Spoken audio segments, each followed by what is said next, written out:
Brings us to the Lions. If I were to say Detroit's 2-year streak of winning that division is in serious jeopardy, is that an overreaction? Not at all an overreaction. Remember, they didn't win the division until the last week of the season last year, so tough division to start. But remember this, they had only 3 outdoor games all last season. This season, they have 7. And their road schedule, if you just factor in last year's records, their combined winning percentage of the teams they will play on the road this year was .667 last year. I mean, they have some tough games. They have some outdoor games. Jared Goff, 10 points lower career QBR outdoors than indoors.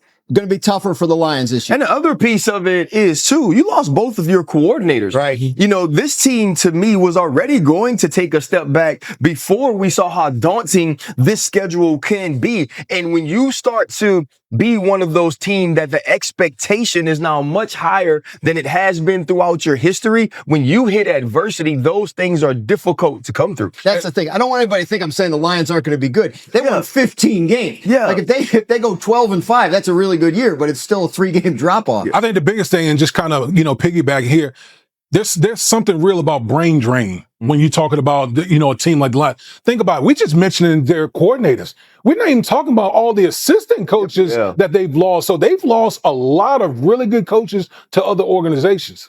Well, you got a point there with the coordinators because obviously they've lost both of them, and that's a lot to overcome. But they're returning 20 to 22 starters.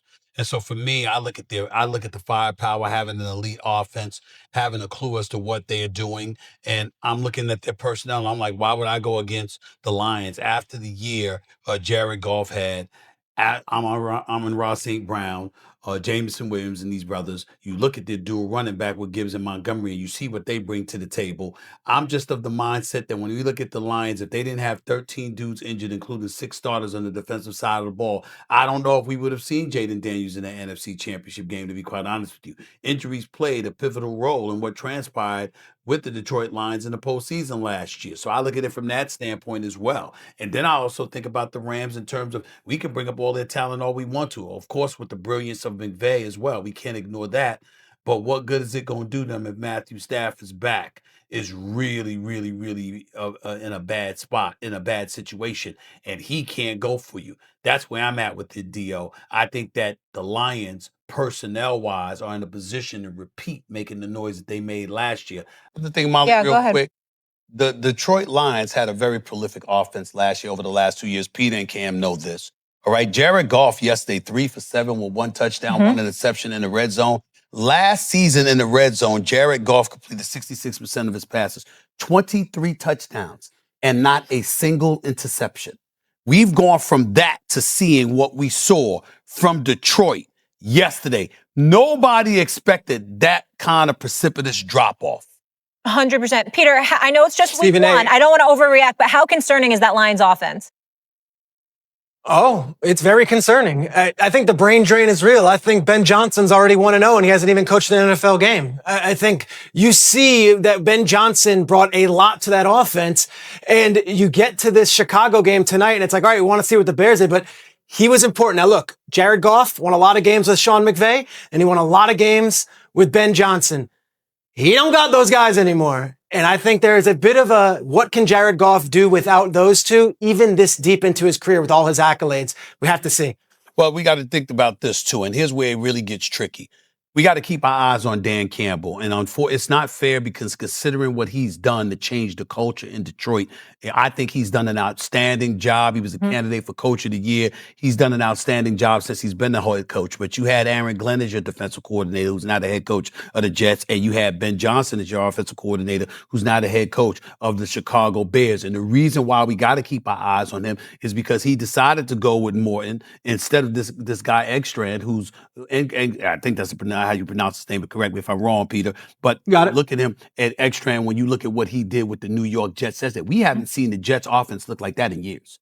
Years. No, he lost 2 tremendous coordinators. But he also picked the wrong dude, it appears, at least after week 1, to be his offense coordinator, because chances are if he wanted Ekstrand to stay in Detroit, he would have stayed. The Detroit Lions, the roaring kings of the NFC North, came crashing down in week 1, humiliated 2-7-1-3 by the Green Bay Packers. A team that owned the division for 2 years, a team that averaged 33 points per game last season, was reduced to a mere 246 yards of offense, their second worst output since 2022. Jared Goff, the maestro of precision, completed 31 of 39 passes, but for a measly 225 yards, with 1 touchdown and a back-breaking interception. The run game? A pitiful 46 yards on 22 carries. This wasn't the Lions we know. This was a team lost, a shadow of its former self, crumbling under the weight of new faces and old rivals. Was this a one-game fluke? Or is the Lions' dynasty in peril? Let's dive into the wreckage. But what caused this shocking meltdown? Let's peel back the layers and expose the truth behind Detroit's offensive disaster. The Lions' soul was ripped out this offseason. Ben Johnson, the genius who turned Jared Goff into a Pro Bowl machine, is now calling plays for the Chicago Bears. Aaron Glenn, the defensive mastermind, is leading the New York Jets. The numbers don't lie. Last season, Goff completed 2.4% of his passes, threw 37 touchdowns, and posted a 111.8 passer rating under Johnson's system. In the red zone, he was surgical 66% completion, 23 touchdowns, 0 interceptions. Compare that to Week 1, 3 for 7 inches the red zone, 1 touchdown, 1 interception.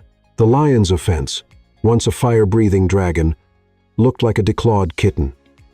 New offensive coordinator John Morton? His debut was a disaster. No rhythm, no explosiveness, just 3.8 yards per play, the worst since 2021. Is this the brain drain analysts feared? The loss of Johnson's schemes left Detroit's offense boring, predictable, and depressingly ineffective. And with Micah Parsons bullying all-pro tackle Penei Sewell, the Lions' line looked like rookies playing against gods. Is Morton the wrong man for the job, or can he find the spark to reignite this offense? The offense wasn't the only problem. Let's shift to the defense, where another coordinator change left Lions fans holding their breath. If the offense was a letdown, the defense was a nightmare.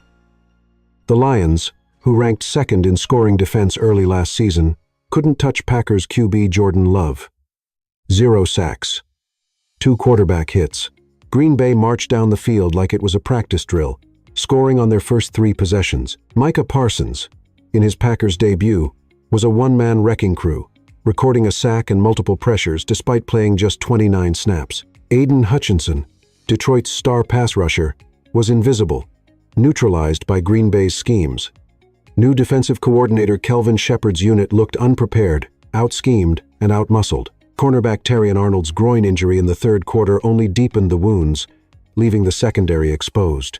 The Lions' defense, once a pillar of strength, crumbled under the pressure of new leadership and a Parsons-led assault.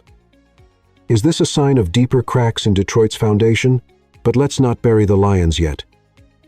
With 20 of 22 starters returning, is there hope for a rebound? Let's explore the silver lining. Lions fans, hold your heads high. No king wins every battle. This team still has the firepower to roar back. Amon-Ra St. Brown, an all-pro beast, dragged his toes for a 19-yard catch that screamed resilience. Jameson Williams, fresh off a massive contract extension, converted a crucial 4th down play. Jahmyr Gibbs and David Montgomery, the NFL's best backfield duo, were stifled in Week 1 but combined for nearly 3,000 scrimmage yards last season. Rookie Isaac Tesla's acrobatic 13-yard touchdown catch in garbage time? A glimpse of the future. Yes, the Lions lost coordinators, but they returned 20 of 22 starters from a 1-5-2 squad. Dan Campbell, a coach who transformed Detroit's culture, admitted the mistakes. We didn't coach good enough, including me. But he also said it's fixable. The Lions face a brutal road ahead, 7 outdoor games, a .667 opponent winning percentage from last year, and Goff's 10-point QBR drop outdoors. Yet, this is a team built for adversity. Can they silence the doubters in Week 2 against Ben Johnson's Bears? Speaking of Week 2, the stakes couldn't be higher. Let's dive into the drama of the Lions facing their former maestro, Ben Johnson. Week 2 isn't just a game, it's a war of pride. The Lions face the Chicago Bears, led by none other than Ben Johnson, the man who built Detroit's explosive offense. Johnson's Bears debut wasn't perfect. Caleb Williams threw for 210 yards and a touchdown, but struggled after a hot start. Still, Johnson knows Detroit's playbook inside out. Will he exploit their weaknesses? The Lions' defense, already exposed by Green Bay, could be in for another long day if Williams repeats his 300-yard performance against them from 2024. And with Terrion Arnold's status uncertain, Chicago's receivers might feast. But here's the flip side. Detroit's at home in Ford Field, where Goff thrives. The Lions are desperate to prove Week 1 was a fluke. Dan Campbell versus Ben Johnson is a chess match for the ages, teacher against student, pride against betrayal. A loss to a division rival could drop Detroit to 0-2, a hole that's tough to climb out of in the brutal NFC North. Who will claim bragging rights? But this isn't just about coaches. Let's revisit a ghost from Detroit's past that's stirring controversy. The Lions' Week 1 loss reopened old wounds, and one name keeps surfacing.